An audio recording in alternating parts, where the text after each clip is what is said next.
Olha, vamos direto ao ponto.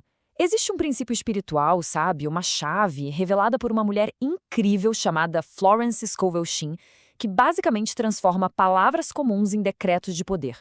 Tudo com base em um versículo da Bíblia, Isaías 55:11. E é exatamente isso que a gente vai desvendar hoje: como usar essa ferramenta na prática.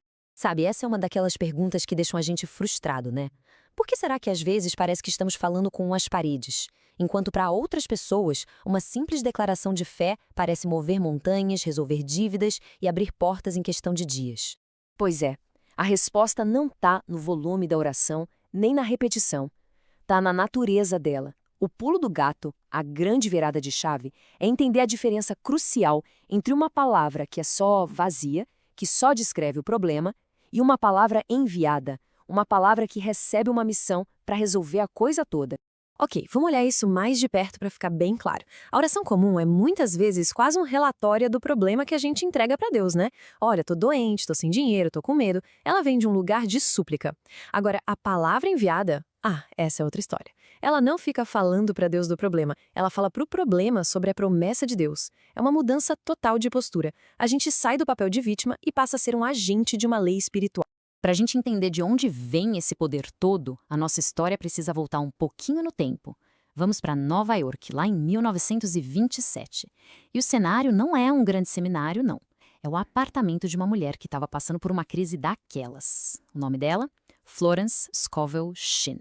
A coisa estava feia. A situação era desesperadora mesmo.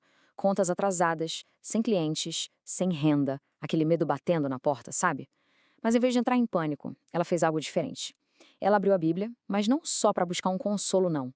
Ela estava procurando uma lei, um mecanismo que funcionasse com a mesma precisão que a lei da gravidade funciona. E foi aí que ela leu esse versículo e pá! Tudo mudou. A ficha caiu. E olha, não foi mágica, foi uma revelação. Ela não viu só uma poesia religiosa bonita ali. Ela enxergou a descrição de uma lei do universo.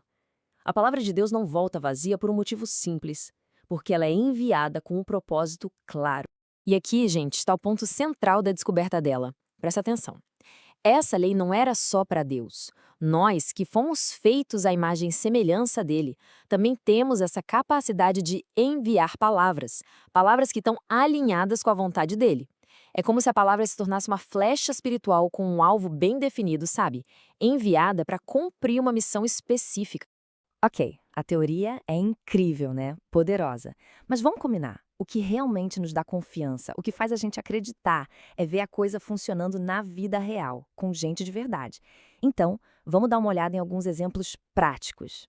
Pega o caso da Mariana, mãe solteira, prestes a ser despejada, o desespero estava batendo. Mas em vez de continuar focando na falta, ela mudou a chave.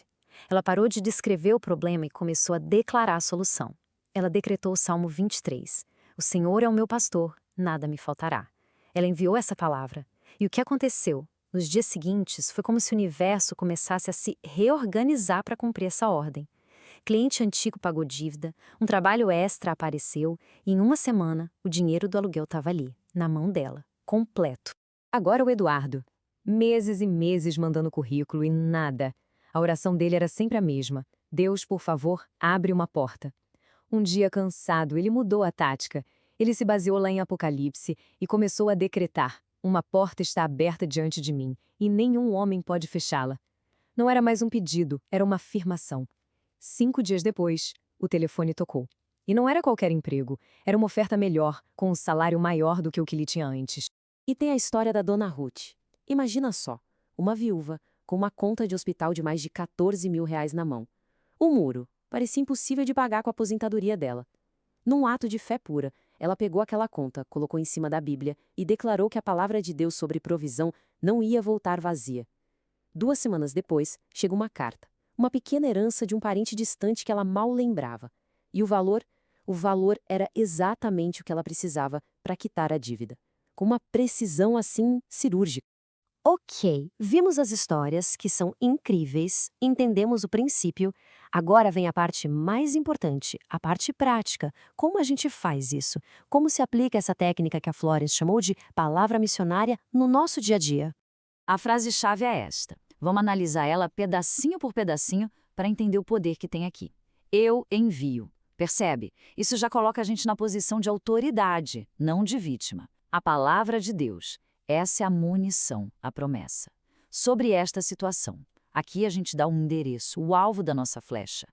E para fechar, ela prospera. Essa é a nossa declaração de fé naquela lei de Isaías 55:11. O ritual para fazer isso é bem simples, mas cada passo tem um porquê. Primeiro, no espelho, para a gente se olhar nos olhos e assumir nossa identidade de poder. A mão no coração conecta a mente com o sentimento, com a fé. As 3 respirações fundas acalmam a ansiedade, tiram a gente da frequência do medo. Depois, a gente nomeia a situação para dar um comando claro. E o mais importante de tudo, declarar uma única vez. Isso é um ato de fé. Ficar repetindo sem parar é um ato de dúvida. Pensa assim, você envia um mensageiro e confia que ele vai fazer o trabalho dele.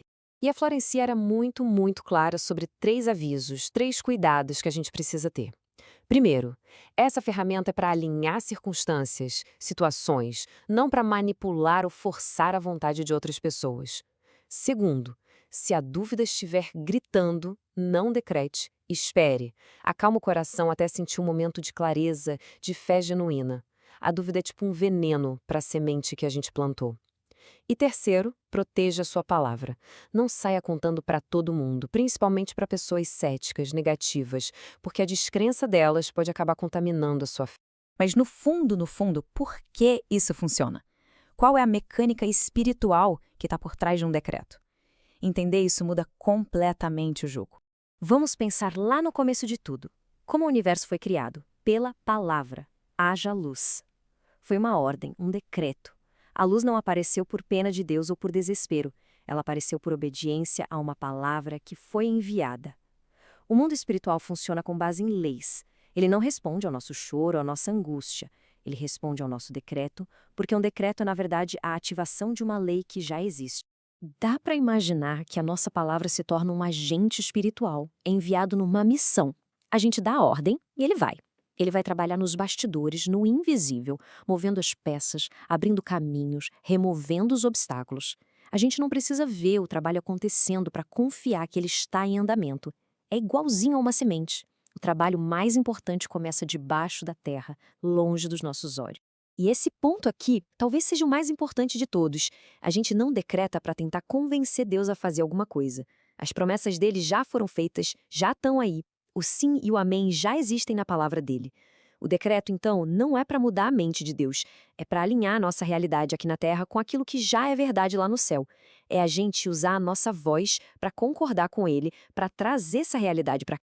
Toda provisão, toda cura, toda porta aberta, tudo isso já existe como promessa.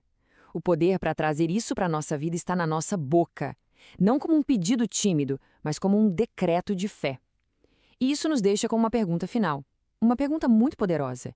Se as palavras que saem da nossa boca estão o tempo todo construindo a nossa realidade, que mundo as nossas palavras estão criando hoje, agora? A partir de hoje, essa escolha está nas nossas mãos.